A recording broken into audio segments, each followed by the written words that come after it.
Hi guys, welcome back to our channel. So ఇవాళ వచ్చేసరికి independence day అనమాట. మీ అందరికీ హ్యాపీ ఇండిపెండెన్స్ డే అని చెప్పే ముందు ఒక టాపిక్ గురించి అయితే మాట్లాడుకుందాం. సో రీసెంట్గా ఒక ఇన్సిడెంట్ అయితే జరిగింది, అది మీరు కూడా చూసే ఉంటారు అనుకుంటా. కోల్కతాలో వెస్ట్ బెంగాల్ అనుకుంటా ఒక లేడీ డాక్టర్ని దారుణంగా చంపేశారు. అది కూడా తను డైలీ వర్క్ చేసే హాస్పిటల్లోనే. నేను ఒక వీడియో కూడా చూశాను అనమాట. వాళ్ళ రిలేటివ్ ఎవరో చెప్తున్నారు. అసలు చూసేటప్పుడే నాకు భయం వేసింది. ఏంటంటే ఆ అమ్మాయికి ఇలా పెల్విక్ బోన్ ఉంటుంది కదా, అది కూడా విరిగిపోయింది. తన కళ్ళల్లో నుంచి బ్లడ్ వస్తుంది అనమాట. అండ్ గొంతు దగ్గర కూడా థైరాయిడ్ గ్లాండ్ ఉంటుంది కదా, అది కూడా విరిగిపోయిందంట. అండ్ తను పనుకున్న చుట్టుపక్కల ప్లేస్ అంతా కూడా బ్లడ్తో నిండిపోయి అసలు వినడానికి ఎంత భయంకరంగా ఉంది. మీరు ఇమాజిన్ చేసుకోండి, వాళ్ళ పేరెంట్స్ అమ్మాయిని అలాంటి సిచ్యువేషన్లో చూస్తుంటే అసలు ఎంత అల్లడిపోయి ఉంటారో ఒకసారి ఊహించుకోండి. అలాంటిది అసలు ఆ అమ్మాయి ఎంత సఫర్ అయి ఉండాలి ఆ టైంలో. అసలు ఊహిస్తేనే ఒక రకంగా ఉంది. అసలు అమ్మాయి ఎంత నరకం అనుభవించి ఉండిద్దో. ఒక ఉమెన్కి తన వర్క్స్ ప్లేస్లోనే సేఫ్టీ లేనప్పుడు, సెక్యూరిటీ లేనప్పుడు అసలు మనం ఈ 78th ఇండిపెండెన్స్ డే జరుపుకోవడంలో ఏమన్నా మీనింగ్ ఉందా? మనకున్న ఫ్రీడమ్ని మనం మిస్యూజ్ చేసుకుంటున్నాం. ఇలాంటి దారుణమైన సొసైటీలో మనం ఉంటున్నాము.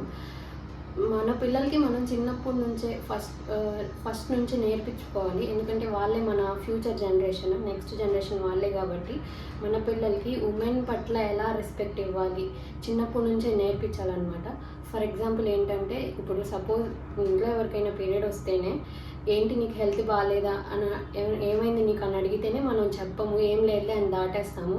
అలా కాకుండా వాళ్ళకి మనం ఒక ఏజ్ వచ్చాక మనం ఎంత సఫర్ అవుతున్నామో, ఇంత పెయిన్ గోత్రూ అవుతున్నామో మనం వాళ్ళకి చెప్తే వాళ్ళకి అర్థమవుతుంది కదా. మన అమ్మ వాళ్ళు కానీ మన సిస్టర్స్ కానీ ఎంత పెయిన్తో ఉంటున్నారో, మన కోసం ఎంత సాక్రిఫైస్ చేస్తున్నారో వాళ్ళకి అర్థమైంది. సో ఆటోమేటిక్గా వాళ్ళు మనకి రెస్పెక్ట్ ఇస్తారు. అలానే బయట వాళ్ళకి కూడా, బయట అమ్మాయిలకు కానీ రెస్పెక్ట్ ఇస్తారు ఖచ్చితంగా. ఇప్పుడు ఈ ఇన్సిడెంట్లో ఆ క్రిమినల్ ఎవరైతే ఉన్నాడో వాడు అట్లా మెయిన్గా అట్లా అవ్వడానికి వన్ ఆఫ్ ద రీజన్ వాళ్ళ పేరెంట్స్ కూడా అనుకోవచ్చు. ఎందుకంటే వాడు పెరిగిన విధానం, అండ్ వాడు 4 పెళ్ళిళ్ళు చేసుకున్నాడంట. సో దాన్ని బట్టే మనం చూసుకోవచ్చు వాడి ఉమెన్ పట్ల ఎంత రెస్పెక్ట్ ఉందో. సో మోరోవర్ ఇప్పుడు ఆ అమ్మాయికి అయితే ఇంజస్టిసే జరిగింది. 30 years కష్టపడి చదువుకున్నదంతా వాడు ఒక్క నైట్లో అమ్మాయి లైఫే స్పాయిల్ అయిపోయింది. అది కూడా అంత దారుణంగా చనిపోయింది. సో ఇప్పుడు వాడిని ఉరిదీసినా కూడా అమ్మాయికి జస్టిస్ అయితే చేయలేము. సో నేను ఏం చెప్తున్నా అంటే, క్వాలిటీ ఆఫ్ పేరెంటింగ్ ఇస్తే మనం చిన్నప్పటి నుంచి మన పిల్లలకి మనం ఫస్ట్ నుంచి అన్నీ నేర్పిస్తూ ఉంటే ఉమెన్ పట్ల ఎలా రెస్పెక్ట్గా ఉండాలి, ఎలా నడుచుకోవాలి సొసైటీలో అని చెప్తే వాళ్ళకి సొసైటీలో చేంజ్ వస్తుంది అనేది నా ఉద్దేశం. ఈ సినారియో మొత్తం చూస్తుంటే నాకు అసలు ఇండిపెండెన్స్ డే జరుపుకోవాలనే లేదు.